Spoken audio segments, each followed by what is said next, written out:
right. Lois Brandt, thank you so much for joining me today. How are you doing? Great. Well, I live in the Seattle area, and it is supposed to be 80 today, Oh, so which is very unusual for us. So we've got a bright, beautiful day outside. sun shining. So our rabbi actually moved from Seattle, and he likes to joke that he moved to a place that's actually grayer than Seattle, which takes a lot, as I understand it. But we have a beautiful Pittsburgh gray day here today. So I'm glad that you got the sunshine. So one of the many challenges of our building being closed during this time is that we've had to find new ways to connect with our community members. But this challenge has also given us the opportunity to provide programming and content that we may not have otherwise. So we started this weekly story time, and we've connected our reading to our Jewish values during a weekly program called Hesed Time. And it was in this context that we read your wonderful book, Maddies Fridge, which I will hold up. And it's the story of a girl who discovers that her friend does not have enough to eat. Where did you get the idea for Maddies Fridge? So I teach adults and kids writing. So I'm a writing teacher also, and I always talk about the stories that get stuck in your head. And so when I was very young, I want to say I was about 10 or 11 years old, I was playing at my best friend's house after school. And my best friend Liz was just like amazing. And so her house was a little bit out of town. I grew up in a very small farming community. And so we were sliding down in the dirt, and we were throwing rocks because we were, out there in the middle of nowhere. And we were catching these big fat grasshoppers, in our hands. I remember the day like it happened yesterday. Because as the sun started setting, I turned to Liz and I said, let's get something to eat. And Liz said something really strange to me. She said, it's time for you to go home. And I was just like, what? I mean, best friends do fights, but Liz and I had just a beautiful afternoon. And so I just said, I'm not going home. And I ran into her house and I swung open her refrigerator door. Does this sound familiar at all? It sounds exactly like your book. And I was, her refrigerator was white empty, like refrigerator in a refrigerator store. There were condiments in the door, and the shelves were empty except for one small carton of milk. And I recognized that I grew up in a very poor community.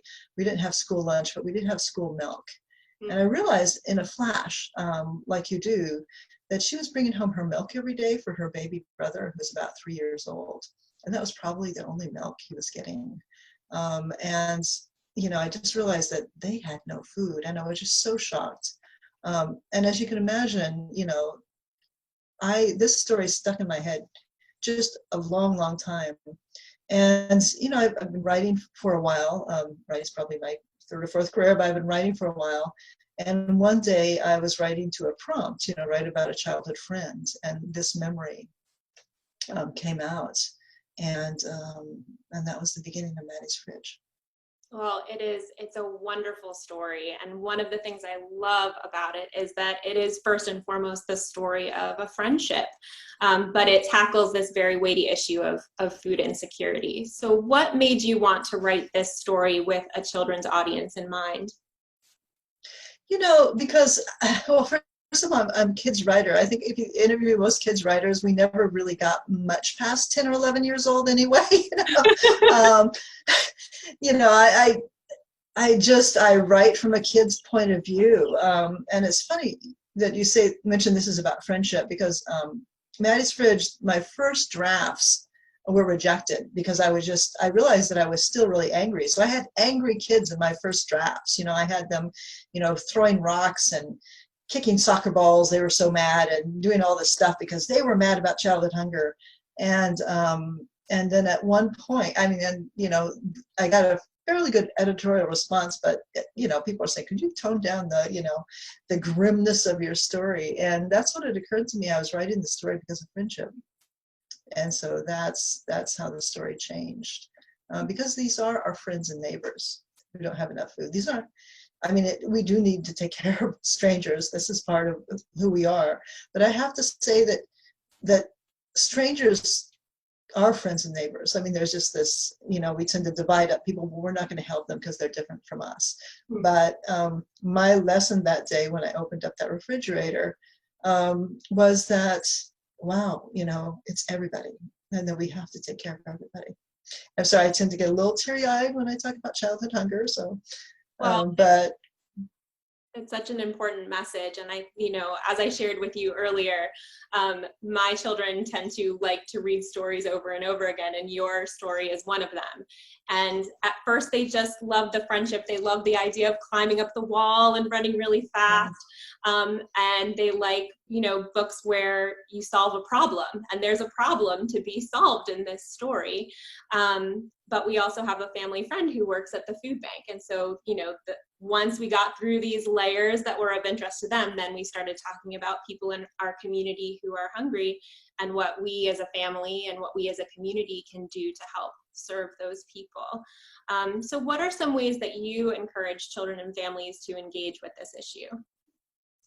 Well, I think the main thing, and I think a lot of us who do give to charity, we write checks. You put that as part of your fiscal planning every year. How can we help other people? And you have a budget, and you do give to charities. But it occurs to me that just doesn't kind of cut it for kids. I mean, you can talk about it, and you can have a little savings bank where part of your money's for you to play with, and part of your money's for savings, and the other part's for charity. You do things like that, but I think that it's just kids are programmed to do what they see us doing. And so simple things like, and you need to check with food banks, they have different things.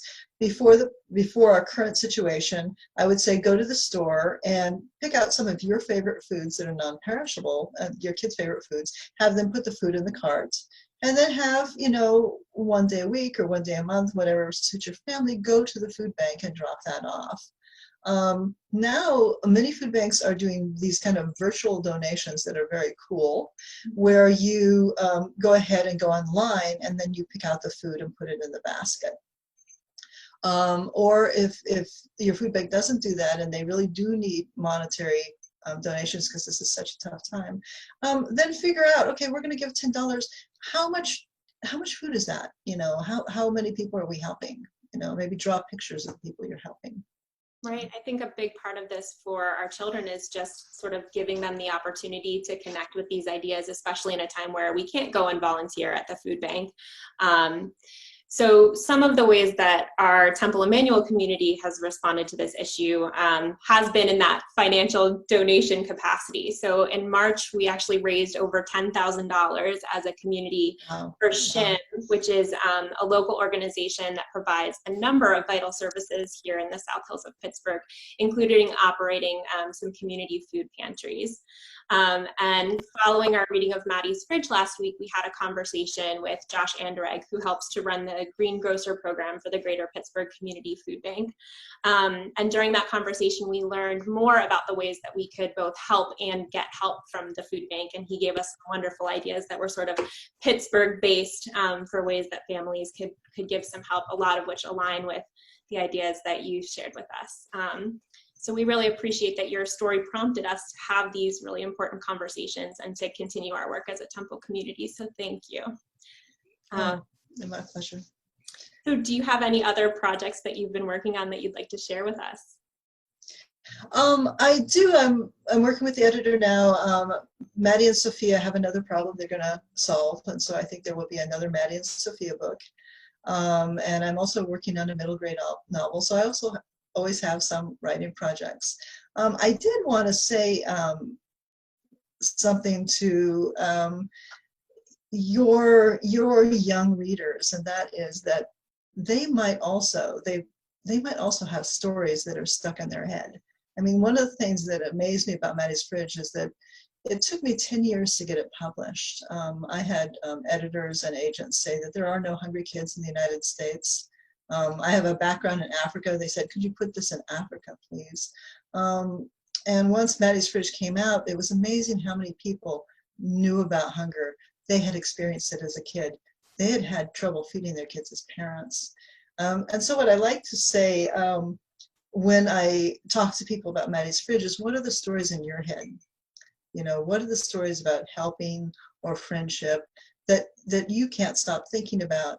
And maybe you should write or tell those stories, because every time we tell our stories, our community gets much stronger. Absolutely. Well, I'm so glad that this story got out of your head and onto the page and shared with all of us. So where can people listening get more information about your work and Maddies Fridge? On my website, loisbrandt.com, you can find, wow, there's all sorts of things to download. So there's activity sheets. There's a link to Feeding America, because they have a really nice family activities page. And you can learn a little bit more about me. And there's a cheesy pizza bomb recipe on my website. I was going to make sure that you mentioned that, because cheesy pizza bombs feature prominently in Maddies Fridge and are one of my kids' favorite things to talk about the story. Loui Brandt, author of Maddies Fridge, thank you so much for taking the time to talk with us today. It was my pleasure. Thank you for having me.